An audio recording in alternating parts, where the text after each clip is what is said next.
अस्सलाम वालेकुम स्टूडेंट्स। अब हम बात करेंगे properties of equality of real numbers. Real numbers की इक्वालिटी की प्रॉपर्टीज़ की बात करते हैं तो सबसे पहली प्रॉपर्टी हमारे पास आ जाती है रिफ्लेक्सिव प्रॉपर्टी। रिफ्लेक्सिव प्रॉपर्टी में वो कहता है a is equal to a for all a belongs to R. अब पहली प्रॉपर्टी रिफ्लेक्स, इमेज बनाना, अपने ही इक्वल होना, अपने जैसा होना। ठीक है, तो कहता है रियल नंबर्स की ये प्रॉपर्टी है कि हर नंबर जो होता है वो सिर्फ और सिर्फ अपने जैसा होता है, किसी दूसरे नंबर जैसा नहीं होता। फॉर एग्जांपल हम कभी भी नहीं कह सकते जो 1 है वो 2 के बराबर आता है, जो 1 है वो 5 के बराबर आता है, जो 1 है वो 7 के बराबर आता है। हम कहेंगे जो 1 है वो 1 के बराबर ही होगा, जो 2 है वो 2 के बराबर ही होगा, जो 5 है वो 5 के बराबर होगा, जो 7 है वो 7 के बराबर होगा। तो रियल नंबर की इस प्रॉपर्टी को हम क्या कहते हैं? Reflexive property. ठीक है, उसके बाद नेक्स्ट आ गया सिमेट्रिक प्रॉपर्टी। सिमेट्रिक प्रॉपर्टी क्या कहता है कि if A is equal to b, अगर ए बी के बराबर होगा देन हम कहेंगे कि बी भी ए के बराबर है। फॉर एग्जांपल अब देखिए ए और बी दो डिफरेंट टर्म्स यूज़ हो गई हैं और इसका मतलब ये नहीं है कि दो नंबर्स होंगे, ये दो अलग अलग नंबर्स नहीं होंगे बल्कि ये दोनों की शेप्स अलग हो सकती हैं। फॉर एग्जांपल जैसे मेरे पास क्या है नंबर, मैं ले लेता हूँ, मेरे पास एक नंबर ए है जिसको मैंने 5 कह दिया। ठीक है, जो ए है उसको मैंने 5 कह दिया और राइट हैंड साइड पे देखिएगा मैंने लिखा 2+3। 2+3 भी 5 होता है, लेकिन अगर हम उसकी अपीयरेंस देखें तो उसमें हमें वो दोनों आपस में डिफरेंट नज़र आ रहे हैं। तो हम कह रहे हैं 5 इज इक्वल टू 2+3। देन जो हमारे पास सिमेट्रिक प्रॉपर्टी है वो कहती है 2+3 इज इक्वल टू 5। ठीक है, अगर 5 2+3 के बराबर है तो फिर 2+3 भी 5 के बराबर होगा।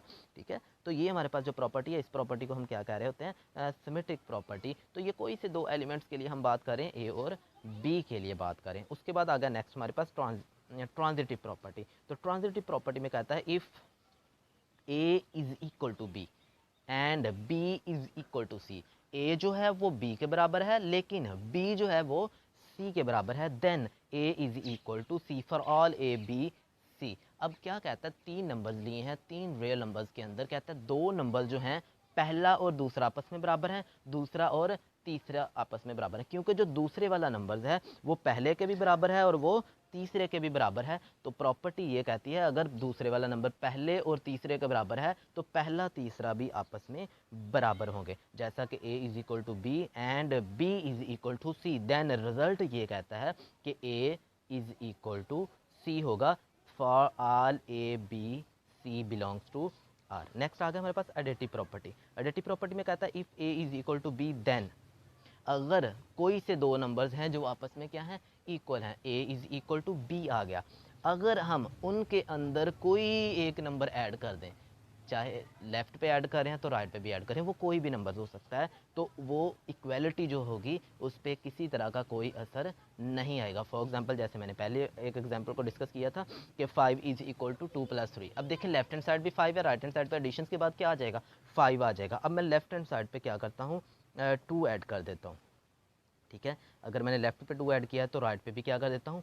2 ऐड कर देता हूँ। तो अगर आपने देखा होगा तो दोनों में किसी तरह का चेंज नहीं आया, इक्वालिटी पे किसी तरह का चेंज नहीं आता। तो इक्वालिटी की जो आपके पास एडिटिव प्रॉपर्टी है वो ये कहती है कि अगर आप लेफ़्ट और राइट पे कुछ भी ऐड कर दें, रियल नंबर्स में लेफ़्ट और राइट पे कुछ भी ऐड कर देंगे, उसमें किसी तरह का इक्वालिटी के ऊपर अफेक्ट नहीं आता, उसकी इक्वालिटी डिस्टर्ब नहीं होती। अब मल्टीप्लिकेशन की बात करते हैं, कहता if a is equal to b, अगर आपके पास ए क्या है? बी के बराबर है, then a c is equal to B C. अब देखो दोनों तरफ उसने मल्टीप्लाई किया हुआ।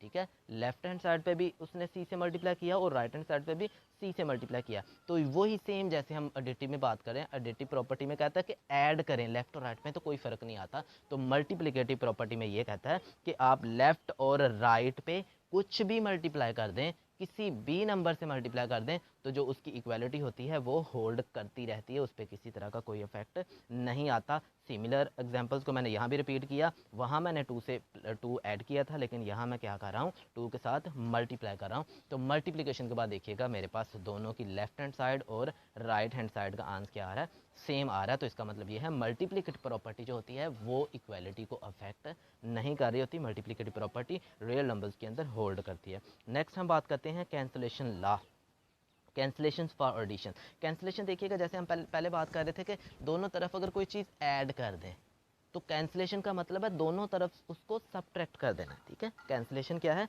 सब्ट्रैक्ट कर देना। For example a plus C is equal to B plus C, तो दोनों तरफ देखें दोनों इक्वल हैं आपस में।